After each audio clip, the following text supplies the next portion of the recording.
I'll be very honest, Brexit. The thought of Brexit and the thought of my own country closing itself away broke my heart. So I wanted to inspire a film about love, about fences, segregation, and a world that is becoming a world that is stopping, it's not letting people in. We're kind of closing everything off and isolating ourselves. So I just wanted to make a film that really inspired love, and a film that inspired love in all its forms with female friendship, and to give a voice for me to the women who had brought me up, these strong, incredible women whose social communities kind of kept them at a certain place. Should I say that in French? Every time I write, I cannot write without music. So I have on my wall many scenes, scenarios, and I have the characters. So when it comes to the music, it has to be about the narrative of the character. So it informs the audience of their backstory and their present emotions. It is a very different way of using music, and I always use it as part of the narrative, and I always speak about how we use music personally and privately as humans. I love music, and any huge part, if my heart has been broken, not very often, it's music I listen to. And so for me, when I write these films, not only is the music part of the narrative or part of telling you something of the character's life, it's also telling you their state of emotion. So if we take Neil Diamond and Helen, it is a woman who connects to that piece of music, and that piece of music is speaking for her.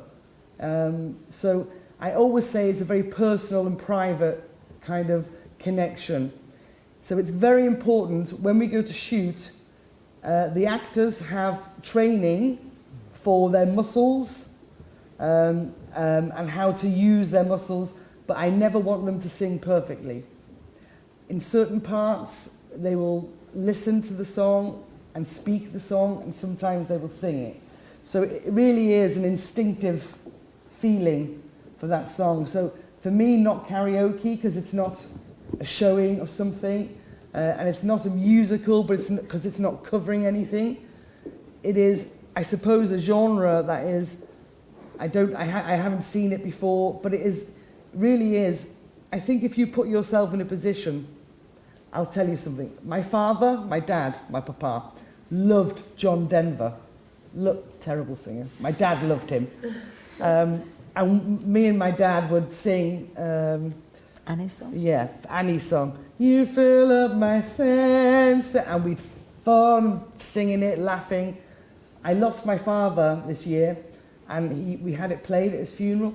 Now, different meaning to the song, to the music, and that's how we use it. So it is always a personal effect of the character. Just one other thing to say, really going back to your question about difficulty.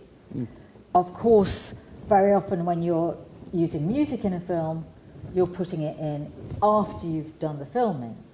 But obviously in Chuck Chuck Baby, it's absolutely essential. You cannot turn up and film, rehearse, film, do anything in the way that we did without having got all the legal things, all the clearances in place in advance.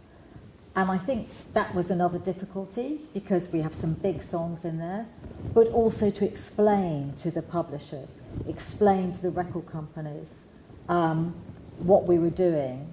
And it was fortunate that we had done some kind of sample scenes, some test filming, so we could just show them that and just say, this is what it's like. Yeah. But also, do you want to talk about... Yeah, I mean, when I'm writing, I'm very aware of the cost of music. It's very expensive in film. So I'm always aware of certain music. I mean, my favourite all-time singer is Kate Bush. She's way too expensive. for me. But, you know, so you think about these pieces of music and you think, okay, that could be okay, 6,000, 7, 8. But the Neil Diamond was the one that I knew would be very expensive. So, I mean, prompted by Ivan, who was the music clearance guy, I wrote Neil Diamond a letter and explained to him why I was using the song, how my mother and so many, and I will say the term women in those kind of blue-collar areas love Neil Diamond. And I wrote him a letter and he gave us a very good deal on the song. So that was the most expensive one. It was a difficult shoot. It was, it's a very ambitious film. And it's to shoot something quite so ambitious. We had originally 23 days to shoot it, so 3 weeks. And, you know, it's got, I think, 9 musical numbers. I think we had terrible weather, Wales. And so, yes, we had COVID, the weather, not many days, and I think it was. I think we did pretty well, actually. I think on our first day of shooting, we had 4 people down, COVID gone, including some actors. I think COVID. I think to make a film during COVID times, and in the UK, the rules about COVID were different in England than they were in Wales. And although most of the time we shot it in Wales, we also did some filming in England. And as Janis said, there are so many locations, and the whole shoot would be set up, you know, Monday the ship, Tuesday the beach, Wednesday the house, Thursday the factory, Friday the toilet. You were moving every day.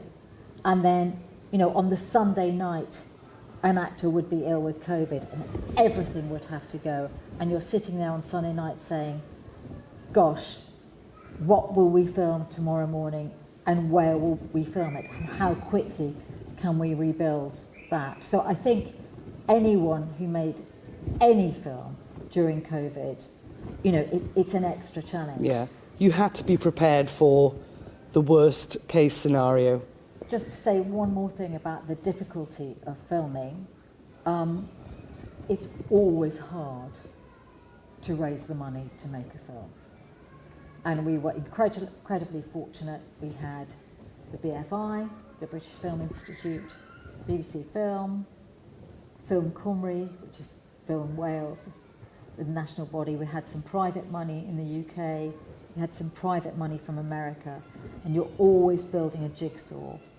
And at any point, one piece of that jigsaw can fall out, and then very often you have to start again. So there's always a difficult thing. You always need more money. You never have enough money. If you're a James Bond or the most famous film in the world, you rarely are in that situation. So you have to make a decision about, we must go now, because, for example, at one point, because of COVID, we had a chunk of money, a significant chunk of money, that we then had to give back because we had not filmed within the right time limit.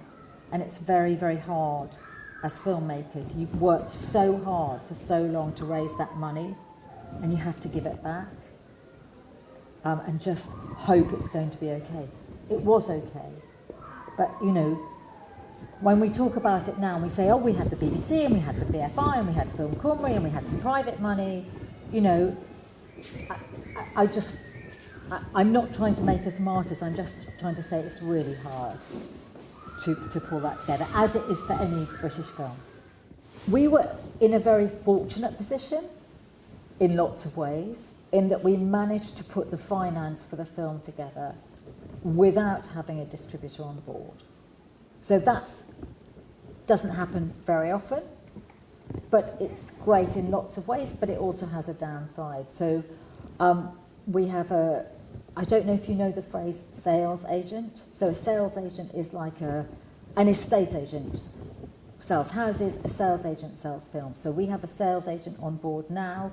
We're just finalising the UK deal. We're just finalising the US deal. Everything else, actually Spain was the first territory, amazingly. Who would have thought Spain was the first territory to buy the film? We're just putting together a number of other deals now.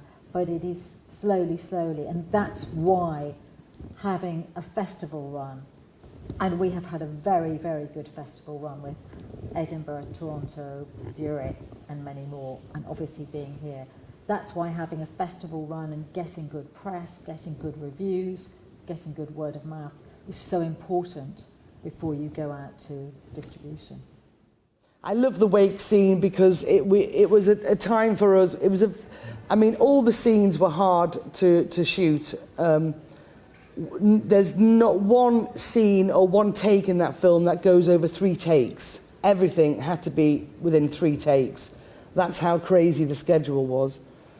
I think there's lots of, for different reasons, I love the scene when Gwen has passed away and that bedroom scene with Helen alone. I think it kind of shows what grief can do to you in a way of really kind of keep you like a rock, very low and still. And then the opposite side of grief is the wake, where the anger can erupt, and, there's lots of them. I love the chicken factory scenes because all the women in the factory, the extras, what we call extras, who work, the scenes, the women, were women I had worked in the chicken factory with when I was 16. I only lasted 2 weeks. But they, I knew those girls and I put them back there, and it was beautiful to see them kind of go back in a place which they loved. And so I love the chicken factory scenes, but I think the wake, wonderful. I think I love the chicken factory as well, because when you're developing a film and you're obviously talking to people, you're pitching the film. And I remember walking onto set the day that we were shooting Les Fleurs and just seeing them throwing the chickens and thinking, gosh, I've talked to people about this scene so many times, I've pitched this scene so many times, and now we're actually doing it. And I think what everyone was so proud of, and what all the heads of department, the production designer, the cinematographer, sound, costume, everyone came together to achieve Janis's vision, and it was a great joy to see how strong and clear that vision was, from really the very first writing through to actually shooting that scene, and how and I think that's Janis's great strength, is her clarity. I think the Les Fleurs scene took us 4 hours to shoot. That's all we had, 4 hours. And it's quite there's a lot of setups going on in there. And I remember finishing the scene and collapsing on the floor and just crying and having a glass of wine and a cigarette. I didn't have that. But the relief of, I think for anyone, when you have a vision and you have images, it can often keep you awake at night because your desire to kind of show them. It's like a piece of art, and when you finally know you've done it and the pieces of the jigsaw are all there, it's a lovely feeling, really good feeling. I don't know if you've seen any other bits of my work. I have a very distinctive style for blue overalls. I'm a great believer, for me, I think we live in a world which is quite pretty harsh and shitty. For me, I am still a believer that when I go to the cinema, I want to go into a different world. Not apart from non-beautiful. But the rest of the world is, so I still believe in that kind of dreaming, going into and escaping into a world. So the colours of my world have always been that kind of bright, colourful showing of my background, which is very working class, and the harshness and then the reality comes from the story and the heart of the film. But I do dress it, and I've always dressed it in that way. I love washing lines. I think the big, and the landscape. So the landscape of my of Wales to me is very rugged and raw. And I love placing colours that pop in those places, because they can be very harsh and bleak, and life is difficult there. But for me, that world is probably connected to the love I have for it, the love of the landscape. And to me, it's a beautiful canvas, and it's blank, and I can just go in and just brush these colours into it. So it's just very much a style I've always done. I think if you're writing anything, I mean, for me personally, as a filmmaker, you have to know about what you're writing to translate that to an audience, to feel something. If you've, for me, it's always about the personal stories, the personal journeys of people I know. And for Chuck Chuck Baby, it really was about being in that small town, that industrial town where, in a world is growing away from that kind of small town, money kind of small factory that keeps people going. And of course, people say to me, is it LGBTQ plus film? I always said it was a film about love. And I always believe that sometimes in life you can walk outside and bump into someone and fall in love. Doesn't matter who they are. And I never wanted to put those things in boxes. It just happens about two women who had quite brutal, difficult pasts, who just find that beauty of love together in a certain age of their lives. Every one of those characters are personal to me. I was brought up with them. I come from the area. And as I said, the women that brought me up, the very staunch working class women, who were so clever and so brilliant, they could have been anything, but their social constraints kind of kept them in that area. And I think Helen is one of those people. She is, there's more to her than just what she had in her life, and I think she wanted that. But I know them all off by heart. Yes, they are friends. They are my mother, they are aunties, they have incredible humour, and they have big hearts. Whenever you write anything or make a film, it's, you're exposing your soul. If anybody here is ever going to be an artist or a filmmaker, it doesn't matter what art form you do, you're exposing your soul.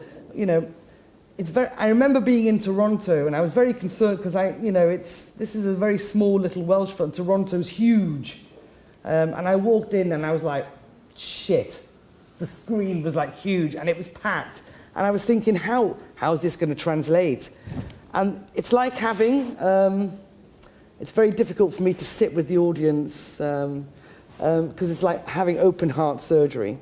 Because you can see someone going, terrible. And it's like, it hurts. But that's the risk. If you paint, if you do anything in art, you're exposing yourself. So, do I get angry? No, unless it's an idiot who doesn't really understand anything, and then I just don't care. But no, it is part of the journey. It's part of the process. I think it's really interesting as well that for me, the more specific, in a way, geographically, a film is. So this is very specific to this bit of North Wales that is opposite Liverpool. Actually that's what allows a film to travel. You think of something like Billy Elliot, that is very specifically English, Northern English film. Think of a film like Pride, so strongly set in London. And I think with Chuck Chuck Baby, you have a story that is universal. Wherever you go in the world, whether it's India, China, Germany, there will be Flint, Michigan. We have an executive producer who comes from Flint, Michigan. We filmed in Flint, North Wales. And in Flint, North Wales, you go to school, you go and work in the chicken factory, that's the end. In Flint, Michigan, you go to school, you go to work in the car factory, that's the end. I think we have a universal story, and its geographical specificity somehow enables it to travel. So, which is why you can sit in Toronto. I was worried in the Hamptons. You were worried in Zurich. It's like, oh my God, are people going to get this? But those human experiences are the same all over the world. Everywhere. Doesn't matter what language we all speak. We will all have grief. We all fall in love. So the emotional connection will always work. It is a universal story. And I think for that part of, North Wales is very, a specific area. It's very much on I shouldn't say border, but on, if you step through there, you're in England. And I know there's no border, but people are still, but, so in Wales, there is dialect. Where I'm from, we sound more like the Beatles. We sound a very Liverpudlian. If you go further into Wales, they sound very Welsh. So it is the accent was very specific for the actors too, and it's a very difficult dialect, especially if you're very English, you know, to understand the dialect is a kind of switch between the two languages. But back to the original, no, I don't ever get angry with the audience. I never really sit in with them, to be honest with you.